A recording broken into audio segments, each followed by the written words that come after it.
Well, according to the calendar, it's spring. The time has sprung forward, but here in Michigan, we're getting a freaking winter storm. Look at this, man, and it's coming down. It's supposed to come down all freaking day. That can only possibly mean one thing for Artichoke. It's gaming time.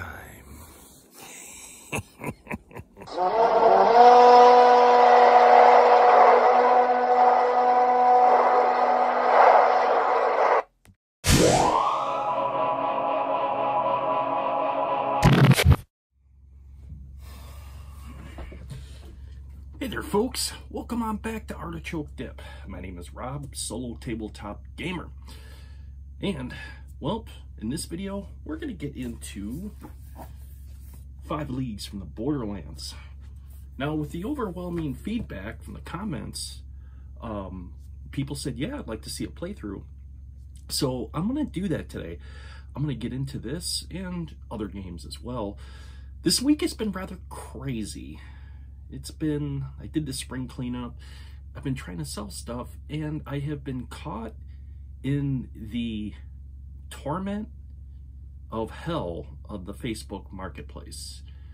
Like, when you get a comment, is that a bass guitar?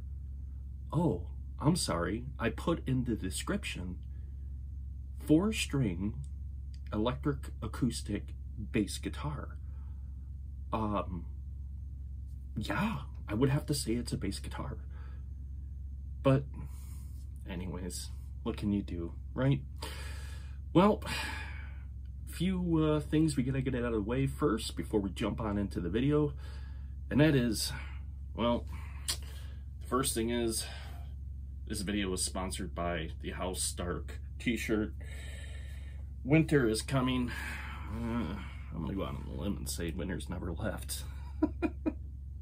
But it's good because I've been really busy. I wanted to get back into 4 Leagues from the Borderlands, so now I have the chance. But all joking aside, before I get into the video, I have to get a couple disclaimers out of the way. First thing is, if you like the video, let me know. Drop me a like. I'll make more content like it. And if you are new to this channel and you just stumbled upon it, don't forget, click that subscribe button, followed by the bell icon. When I do upload new content, you will get a notification so you don't miss one. So, where I had left off with this, like I said, I've been rather busy with putting posts on Marketplace and corresponding over that, and it just hasn't left me a whole lot of time to be able to get back into this game. And I really, really wanted to. And I still want to get back in Mork Borg and my 3E and all that. So I just decided it's Friday. It's going to snow all day. Today's the best day to do that. So where this video is going to pick up, because I wanted to work the bugs out. I wanted to play through it, see how it played through, and to be able to give, I guess, a more, how do we put this, seamless playthrough, if you would. But then I got to thinking, this is a new experience for me, and maybe for a lot of you out there as well, it is. So maybe it would feel very disingenuous doing that. So I figured, why not just go through the playthrough, and we can both experience as I learn and I go through the system, and we'll see how it goes. But I can say, after playing through the, I'll say, demonstration scenario they put in the beginning of the book, I'm going to enjoy this game system a lot. But with that being said, go ahead and round up whatever you're drinking. Coffee, tea, Mountain Dew, beer, grog, whatever it is. Round it on up, and let's get to the table, and let's get this thing underway, and let's get playing. Okay, so the first thing I did, following the instructions in the book, was I had gone to I played the starter scenario, which was here in this part that I have marked, and then I moved on and I went into the campaign section and I began to create my world, which is here, and I laid out the map. And of course, this is, boom, what it is. How I laid my map out was dividing up the hexes just so people will understand this mess I have going on up here. So at the center point of this hex, I have, well, the number 11, which means anything in here. And then lower in between the two recesses of the hexes, I have 12, marking this line right here that'll continuously keep continuing down the hex grid. So if anybody's wondering, that's why I put it in there. And then of course I have my reference here, A through J. So it's just going to be very simple to leave my notes and saying, hey, for an example, if I had an encounter on H16, which would be right here, which would indicate on this area of this lake, it could be easily referenced into my notes. I just wanted to get that out of there before there was any questioning as to what the hell is this numerical mess at the top of the map. You'll know. So I had decided I want to use these metal figurines that I got. I really like them, and I had designed my my warband around them. I have yet to make the two followers. I decided, you know what, I just want to play with the 4, see how that goes, and get into it.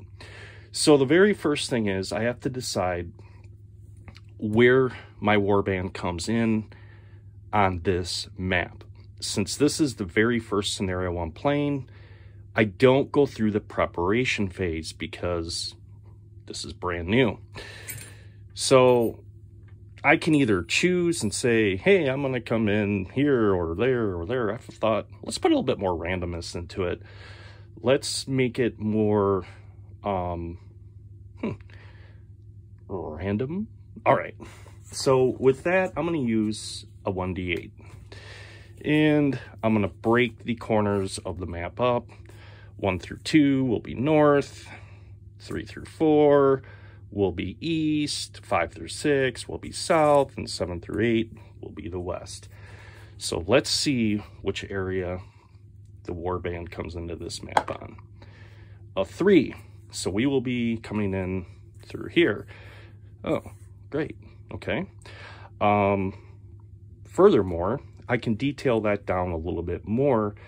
Let me take a look at my alphabetical listing here. So I got 1, 2, 3, 4, 5, 6, 7, 8, 9, 10. Perfect. I can use the 10-sider. So knowing that I'm coming in on this edge of the map, roll that 10-sider. Huh. Very first hex. So I'm going to be coming in here, right at the very top of the map edge on A23. Now, here's an interesting thing. We don't know what's there.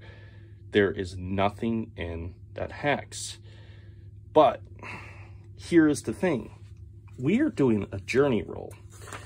And if I look at the travel roll, it's, at this point, I have to make a travel roll.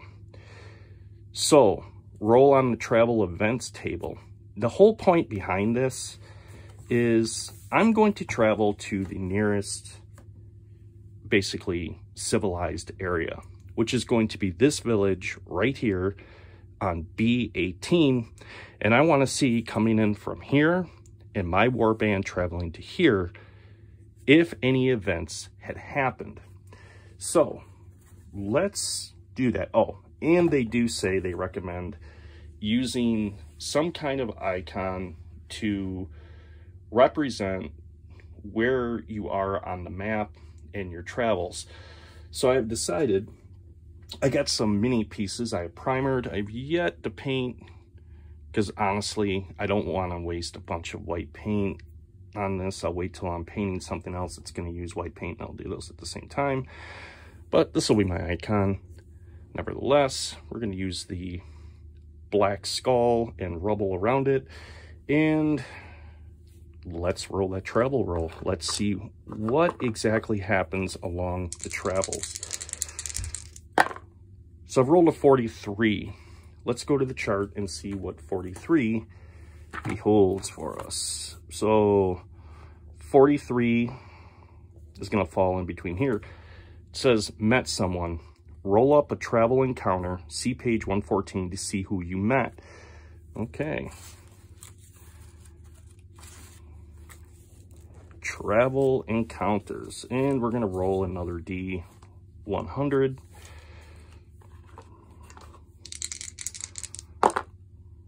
And that's going to be a 20 flat.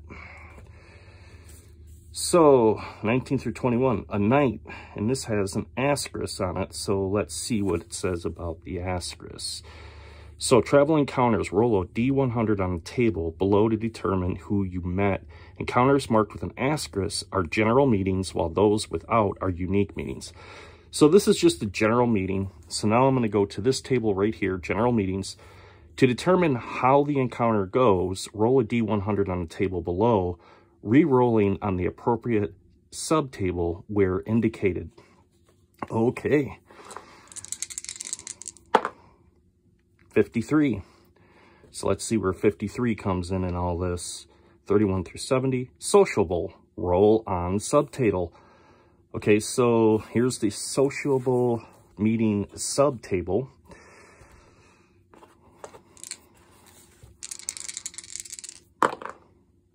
$56. All right, 56 through 70. Make a friend. They seem like a decent sort. You can add the character as a friend.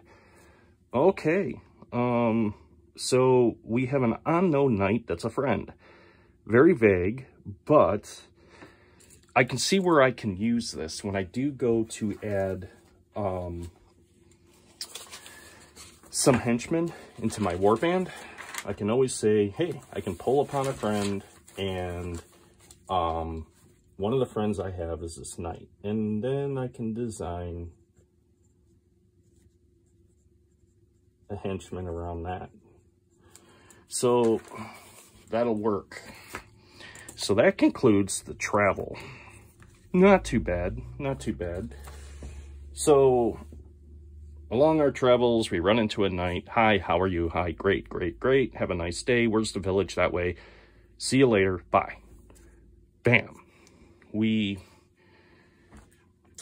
make our way into the village. Now, I had already marked down what the villages are, and I had marked them out here on this sheet of paper. So this will be B18 and B18, Munica, a village, military outpost, +1 recruit. Okay, so I can actually recruit heroes here and other such resources. So now they got a whole entire chapter on the towns tables. And this is going to go into now what they would call the preparation stage, if I'm doing this right, which I'm pretty sure I am. So preparation stage, the warband will be either in town or in a camp. Okay, so we're in a village, which is a settlement. And let's see what happens here. Step 1, local events. Roll a D100 on the town events table if in town, or camp events table if in camp, and apply the results immediately. So, yeah, I can see where people can get confused on this and be like, but I'm in a village, or I'm in a hamlet. Well, you're in a settlement, actually. So, all right. First things first. Let's see what happens when my warband enters into this town. 52. All right. 52. So 51 through 54. Gambling craze. Everyone has decided to pick up games of chance, and a lot of money is changing hands. If you take a gamble campaign activity this campaign turn, after rolling, you may choose to make a second roll. If you do, apply both results. Okay. So basically there is a lot of gambling going on in this village. It's a military outpost, which makes sense. So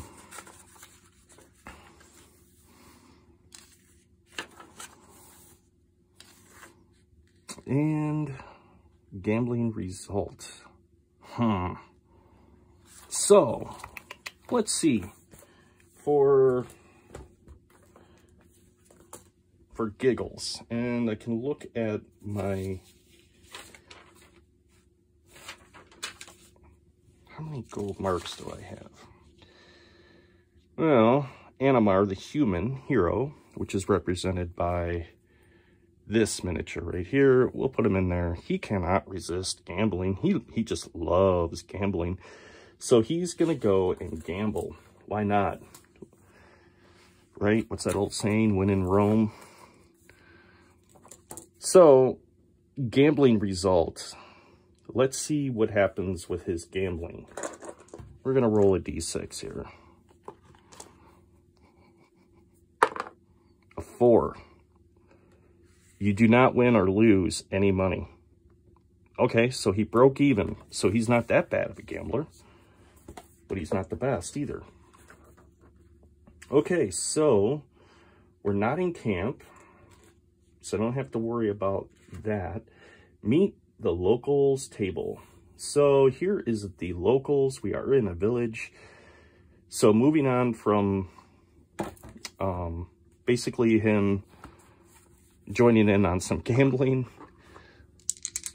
Let's see what the locals are like. Okay, 34. So 34. 21 through 55. Oh, actually right here. You talk for a little while before you each move on. So motives, a brief chat. So the settlers, they're not really over talkative. They like gambling. They like small talk. And that's pretty much about it. This is not really that... how can we put it? A very exciting village? Other than the gambling, I guess we'd say. The people just really don't want to talk a whole lot. All right, so now let's move on. We have reached our destination. We are in the village.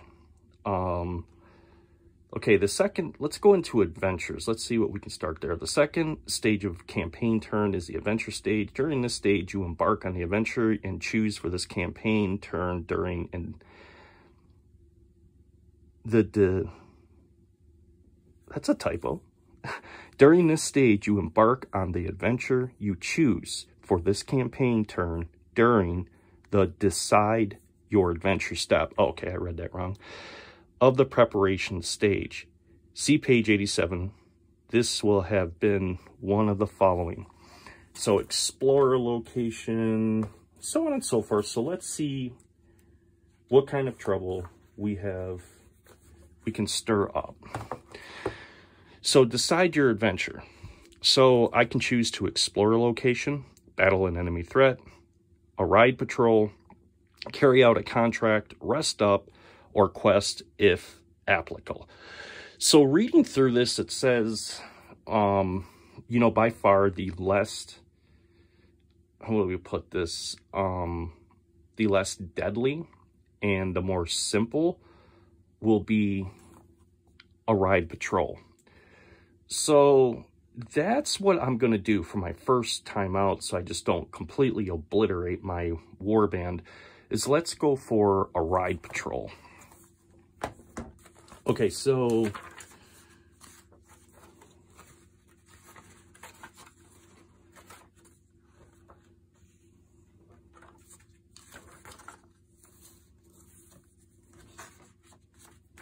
let's go back to the ride patrol.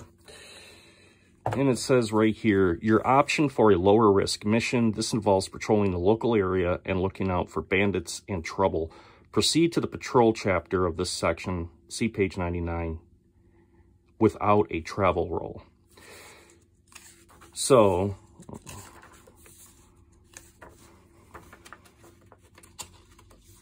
hopefully this moves along here pretty soon and we get something more interesting. So I had already marked it. You mount a quick patrol around the area, looking for troublemakers and signs of banditry. When undertaking a patrol for the town watch, you are on the lookout for anything you might run into along the way. Patrols are often less risk and can be a good option for a weaker party or a party that is recovering from injuries. Roll the D100 on the patrol encounter table below to see what you find. All right, well, let's roll on the table.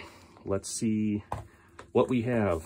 We have come into the village, done a little bit of gambling, chit-chatted with the locals, and have agreed to go out on a patrol to earn a little bit of coin. 69. So, which will put us here on the 66 to 80. All kinds of folk. Roll up a traveler encounter, see page 114. If this encounter does not result in a battle, contract, or quest, set up a meeting engagement, battle using the roadside enemies table, see 177. Okay, so first thing is page 114. One thing about this book is you're going to do a lot of flipping through it. So, travel encounters. We're back here again. This is where we met the knight that was decided he wanted to be a friend.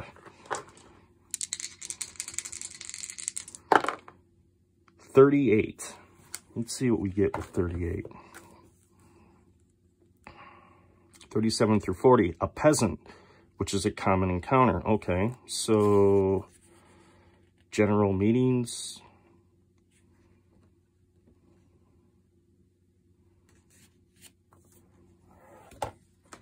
Let's see what the interaction is for general meetings, which is right here. 57. Oh, sorry, bumping the camera there. 31 through 70. Sociable. Roll on subtitle. Wow, there are a lot of friendly people out in the wilds in this world. Okay, so sociable meeting. Let's see what the sociable meeting with the peasant results in. An 11. A brief chat. You talk for a little, and then you each move on. Okay. So the warband rolls up and is like, what are you doing out here, peasant? And, of course, the peasant begs for mercy. Mercy, mercy, mercy. Okay, move on. We're not looking for trouble. And with that, we can go back to the ride patrol. So we haven't found any encounters. We return back to the village, and the only thing we have done is we have harassed a local peasant out in the wilds foraging. I think I'm ready to move on to more adventurous things here. So the ride patrol, I can see why they said, hey, if you're injured or whatever, this is a better one to do. Let's go back to choosing our own adventures and see what else we have. Carry out a contract. Select this option if you want to get paid. Well, I want to get paid. This option is only available if a contract has been offered to you. Proceed to the contract chapter of this section. See page 100. This may require travel. See page 111. Okay, so we understand how a travel roll works. Let's go to page 100. Contracts. So, someone needs a job done and is willing to pay you in coin, gratitude, or both. If a contract is offered to you, generate the details using the tables below. You can generate all details of each contract before deciding. if you want to accept one. If multiple contracts are offered at the same time, you can accept only one. However, you may have multiple contracts you are working on if they were offered at different times or from different sources. You need to roll a D100 twice. The first roll determines the source of the contract. You can roll up any rewards in advance to see the exact amount. All rewards are paid out if you complete the job successfully. Failing a contract has no consequences unless it was given by a friend. If so, the friend becomes unavailable for the remainder of the campaign. Damn. As they are forced to deal with the issues themselves. That old saying, if you want a job done right, do it yourself. The second D100 roll is made on the contract type table below to determine what the job in question actually is. Each contract type is detailed hereafter. Okay. So, I'll say, it's, you know, we've been in the village for a couple of days, did a little bit of gambling, did a patrol for them. This is a military sort of outpost where they have adventurers and soldiers hanging out in here. And let's say at this point, you know, the captain of the guard, if you will, for this village is like, hey, you seem like able-bodied people. I got some work if you were interested. Sure. My avatar, who is Barbicus, the mystic or the magic user, is like, of course. I got my 3 other minions, and they are getting antsy. So let's see what kind of contract they have, and I can decide which one I want. So first, let's roll on the contract type, because it says in here you need to roll a D100 twice. The first roll determines the source of the contract. So who is giving us the contract? 40%, 39 through 46, aid community. Okay, so this would make sense. I'm going to say the captain of this guard is like, this is to help out the village, if you would like. And the source. Did I do that wrong? Contract type. Let me see. First roll determines the source. So I need to determine the source first. Yeah, I did that wrong. So let's see the source of the contract first. 61. Town Council. D6 gold marks. Ooh, it pays D6 gold marks. So let's roll a D6 and see how many gold marks they're willing to pay out. 2. Okay. So the contract pays 2. So I can write that down, make a quick note of that. I'm going to put open contracts.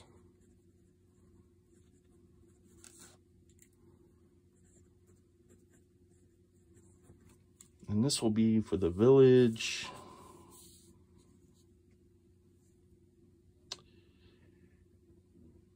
of Munikia.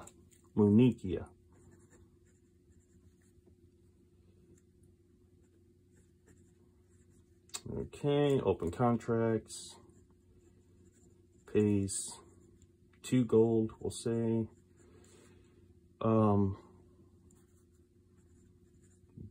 By village council.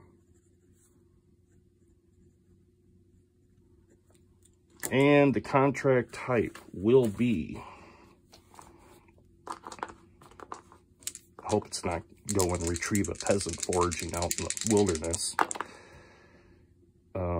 100. Slay a beast. Okay. We'll put,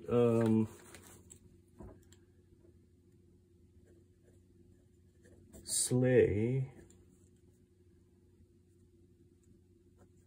a horrible creature that torments the village.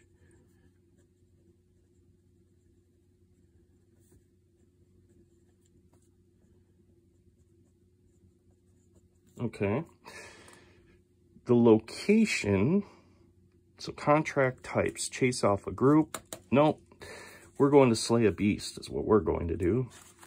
Or the beast is going to slay. Slay a beast. Rumors of a fierce monster have made people worried, as well as ready to own the coin purse. Okay. Location, see below. Activity.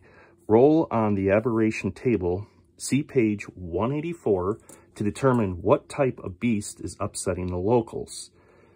If you decide to take the job, place a monster lair if you are in or by a settlement. Ha ha ha ha. Place it in the same map area. Otherwise, place it in the same map area as a random settlement. When investigating, it will always feature the monster you rolled above. If you opt not to take the contract, don't put the monster lair on the map. Some righteous knight will slay the monster soon enough. Okay, success conditions, slay the beast. Time limit, you have 5 campaign turns to complete the job before the righteous knight does. So instead, in which case, remove the monster lair from your map. Okay, yeah, I kind of forgot about that. That's right. So, like I said, I'm still learning this. In the campaign, there's a series of steps that you have to go through. The preparation phase, the adventure phase, the encounter phase, the enemy phase, and then the resolution phase. And then you start back over again at the campaign phase. But since we are here, let's go to page 184 and see what kind of beast we have to slay.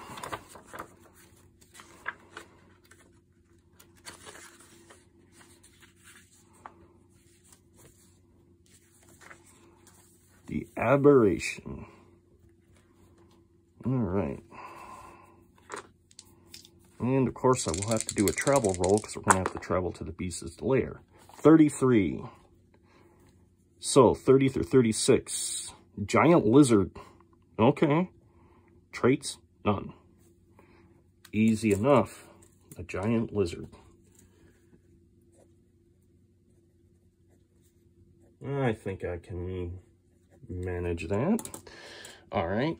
So what I am going to do for myself, I don't want to bend the pages over and ruin my book. So I'm just going to place another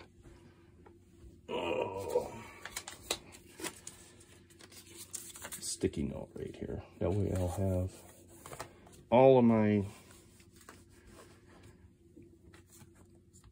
information that I need for the giant lizard. Okay, so first and foremost, we have to mark this on the map. Here is the village, and this has to be marked in one of these areas. This is already an existing dungeon delve that I had put in, so it can't be there. So I'm going to say this is 1. Rolling the d6, I will ignore the 1, so we'll go to 2, 3, 4, 5, and or 6. So let's see where the monster lair actually is. And then we're going to have to roll a travel roll to travel to that. A 4. Okay. So 1, 2, 3, 4. So up here, I am just going to put a large M. Like so. M, L. That represents a monster lair. And now, going through this, we have accepted the contract.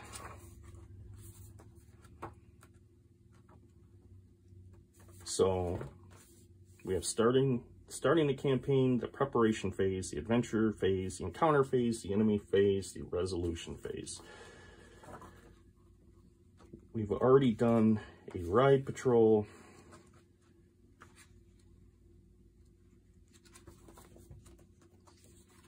And resolution. So look, I pretty much understand everything. I have not touched on the resolution. So let's see with the resolution.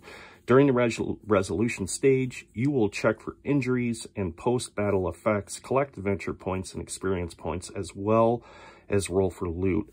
If you did not have a battle this campaign turn, skip the stage and start the next campaign turn with a new preparation stage. Okay, so right on. This is going to fall into right here. We already selected the adventure. I'm going to go into the encounter stage.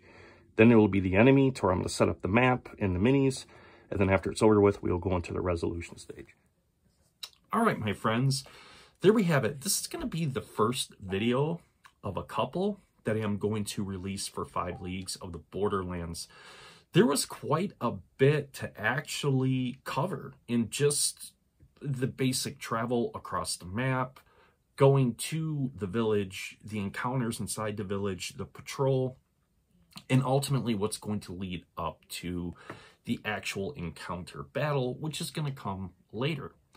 But I hope you enjoyed the video. Let me know. Drop me a comment or a like. That helps me make a better judgment on whether to make more videos like this. And with that being said, I really do hope you enjoyed it as much as I did. Because, let's face it, I have not played many miniature skirmish games where randomly you go out on a patrol and find a peasant foraging in the forest and decide to slap him around a bit and come back. That's just horrible. But I'm having a lot of fun with it. And if you are too, and you have played 5 Leagues from the Borderlands, you know, let me know. Let me know if you have as much fun as I am having with this. And like I said, the greatest thing about this game system is if you are like me, you enjoy miniatures and you enjoy terrain building and you just enjoy the miniature hobby, this is a great game system to look into, particularly if you can't find an opponent to play a miniature game with. This will definitely keep you entertained and give you a lot to work with here. So with that being said, my friends, in this video, that's where this one's going to leave off, and I will see you in the next one. And with that, this is Artichoke Dip, signing off.